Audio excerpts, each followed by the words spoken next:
What's going on, everybody? Welcome to another segment of Football Tuesdays. Today I'm going to talk about Ravens personnel and scheme.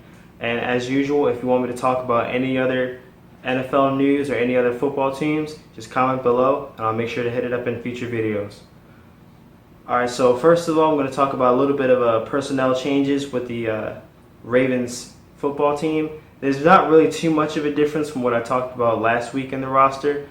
Justin Forsett was cut and re-signed. I know that doesn't seem like a big deal, but it kind of shows the direction the Ravens want to head in, simply because they did take Justin Forsett for less money this time around as opposed to the money he was making last time.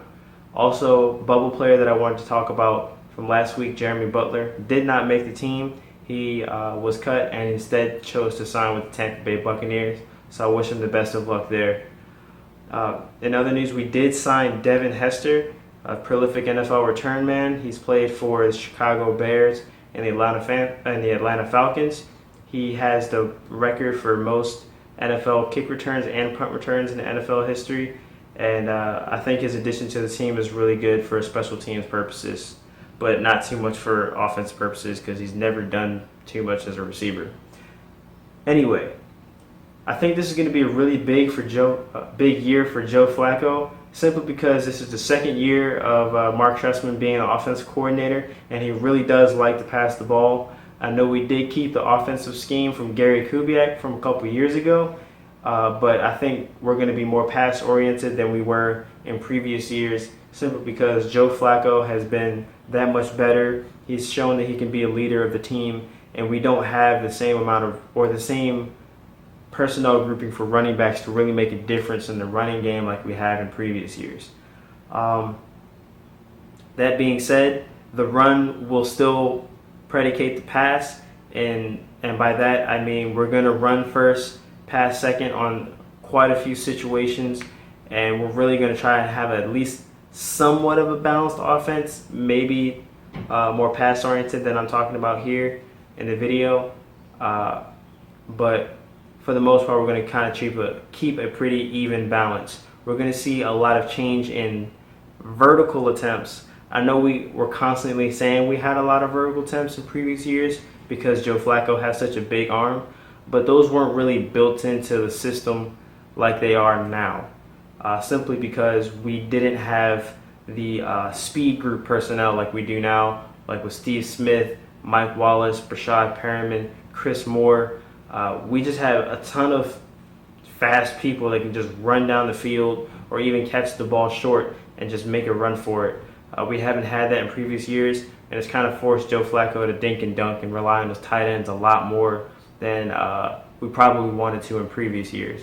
But now, thanks to the speed on the perimeter, we can really get the ball out there and kind of let Joe Flacco just launch it downfield and kind of have those 50-50 balls where we hope our guys come down with it.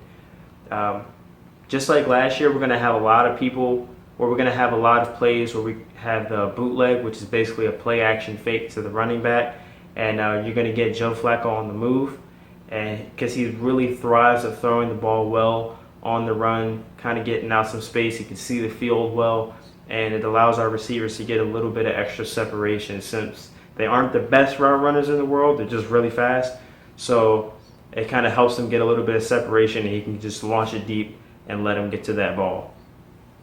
The running game is going to be similar to how it was last year, but Justin Forsett won't be the lead man like he has been in previous years. That's no knock on his talent. It's just basically we have a lot of young guys that are just as equally talented, and we want to get them on the field as well. And we're going to see more of a running back by committee approach rather than a workhorse back that we've had in previous years, like with Jamal Lewis, Ray Rice, and Justin Forsett when Gary Kubiak was our coordinator. Big players to watch out for offense are Terrence West and Kenneth Dixon once he comes back healthy. They're two really young running backs. They're both really good. Have a lot of respect for Terrence West coming out of Towson University, so he's a hometown hero for a lot of people back home. And I'm really happy to see him living out his dream with the Ravens. Brashad Perriman is finally healthy, and we're really hoping he can make an impact on this team. We didn't get to see too much of him in the last preseason game, but we're hoping to see a lot more this season as he kind of backs up Mike Wallace for that speed threat role. Defensively, Dean Pease is pretty consistent with his bend but don't break mentality. We like to have our cornerbacks play off coverage from the receivers, which means they're not up on the line. You're not going to see them jam or put their hands on them too often. And the reason for that is we don't want anyone getting behind our defense and getting those big plays, because that's where we got hurt last year, especially in our game last year against Cincinnati, where AJ Green kind of just torched us running those deep routes. And same thing with like Antonio Brown. It's easier for us to kind of contain those players in short yardage situations. So you're going to see a lot of teams just kind of dink and dunk on us a lot. And it'll kind of help our corners out a lot, but it won't make our pass rush look good. And the reason why I say that is because the ball's going to get out quicker. So our pass rushers won't have as much time to get to the quarterback unless it's a deep yardage or a long yardage situation. But I think this year we're going to see a lot of teams kind of complete a lot of first downs or get those quick 5-yard catches or a little between the 5 to 15-yard catch range. And that's not really a fault of our defensive players. That's just how the scheme is set up for the most part, because we really want to limit those big plays, like I said before. Now, where our defense really shows up is in the red zone. We're consistently a really good red zone defense, simply because, like I said, we allow the dink and dunk, we allow them to work down the field, but once they get into those short yardage situations where they only have 20 yards to go or so, our corners are really good at kind of settling into a zone coverage, which means they only have a specific area to watch. They get to pay attention to the quarterback's eyes, and they're going to be able to make plays for interceptions, which has, again, been a big focus for this year's defense, simply because we gave up so many opportunities last year. We had a lot of chances to make interceptions, and they didn't happen. So this year, they're really trying to make a difference in that area and expect a lot of red zone interceptions or pass breakups. We may not see anything on the level of Ed Reed heroics where, game is on the line. We kind of look to Ed Reed to make the big play. Maybe not see that type of heroics, but I expect most of our interceptions to come within the red zone touchdown area. Pass rush, we are big on getting pass rushers, but not so heavy on getting a lot of sacks, I should say. They're going to come naturally when you have pass rushers on the field, but I don't think we're going to be like a top 5 or top 10 unit in terms of sacks. We're just going to do enough to kind of help our secondary defense kind of get their job done. And our defensive line will kind of help. They're all big guys up front, so I think they're kind of help outside linebackers like Terrell Suggs and possibly Matt Judon and Elvis Dumervil whenever he does come back. I think the biggest thing we have to worry about defensively is our run defense.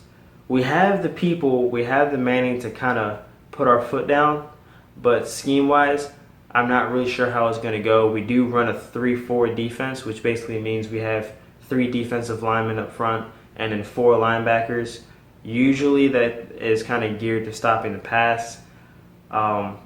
Previously, we've been able to stop the run simply because we've had players like Haloti Ngata and Ray Lewis on the team where they're standout players. So, and they were both really good against the run. So they kind of did a lot of the work for us. Now that we don't have those players, we're a little weak in that area. We won't be necessarily too bad. Like, we're not going to be in the bottom ranks of the football teams, but I expect somewhere around the middle, maybe close to cracking the top 10, but I don't think we're quite top 10 defense yet. Maybe in another year or two. One thing I do want to say is that, like I said before, we have a 3-4 defense, but one thing the Ravens are going to do this year with Anthony Levine is what a lot of other NFL teams are starting to do now. They're kind of picking that up from the college and the high school ranks, where they're going to run what you call a 4-2-5 defense, where you have four defensive linemen, 2 linebackers, and then you have 5 defensive backs. And the reason I pinpoint Anthony Levine is because he fits into that 5th cornerback role where he's a linebacker slash safety. He's a big guy, so he's good against the run, but he's also athletic enough to stop tight ends and kind of work on that passing game. A lot of defenses are doing it now in the NFL, and the Ravens are kind of just jumping on with that simply because that's how the offenses are set up now. So we're kind of seeing a shift in NFL mentality for the coaches and how they cope with offense versus defense and things like that. So Anthony Levine is kind of our chess player. We're going to move him around a lot. I know he's not a big name player right now, but I expect a lot of people to know who he is by the end of the year. Special teams kind of goes without say. Justin Tucker is one of the accurate or most accurate kickers out there in the league, and Sam Cook is possibly the most accurate punter in the league as well. So I expect a lot of made field goals for Justin Tucker. Maybe not in that 50-yard range. I know he's working on it, but he seems to struggle later on in the year simply because it's so cold outside, and it's harder to kick the ball when it's cold out. But I think we're pretty solid from 30 to 40 yards. I think we have the type of team that kind of put points on the board on a regular basis. They may not always be touchdowns, but at least we can put threes on the board, kind of keep the ball rolling, kind of keep a little bit of momentum, and force the other team to, have to keep up with this. We're going to have to force them into mistakes. I think that's the team we're geared for this year.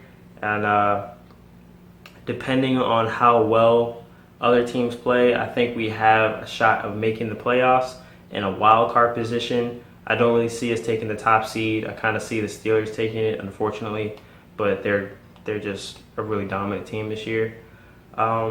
As usual, our competition is the Steelers, the Bengals, the Patriots, and the Denver Broncos. All of those teams I expect to be top-tier teams. I see us competing again for that wild card slot. We can work our way through the playoffs, but I'm not really expecting too much this year. Maybe in the next year or two, we can make another Super Bowl run. But really, it's kind of a playoff or bust year for us. So that's really all I want for this team this year, is to make the playoffs. That will show improvement over last year and show that last year was bad simply because of injuries.